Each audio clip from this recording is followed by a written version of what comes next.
其實咧，我發現而家好多嘅單人工作室、一人工作室嗰啲咧，佢哋通常有幾個特點嘅。第一，佢哋就會講自己係心情好叻，環境舒適，唔開銷，單次收費，1對1服務。咪黐線㗎！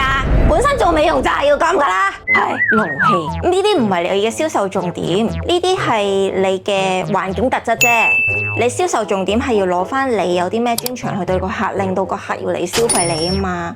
咁唔係攞你嘅環境去消費啊嘛，你明唔明啊？你話俾人聽我3個鐘頭抹一次個地，人哋都會做，我唔知咯，冇人諗過你唔清潔咯。仲有嗰啲小店老闆好中意拍自己咩創業日記啊，睇下 vlog 啊，但係你睇我今日做咗啲乜嘢啊？我女朋友嘅。好味，你做咩我都係自己一個人創業㗎，咁所以有邊個唔係一個人創業㗎？一出世應該唔係自己創業啊？唔知啊，我唔想講呢個話題，算啦。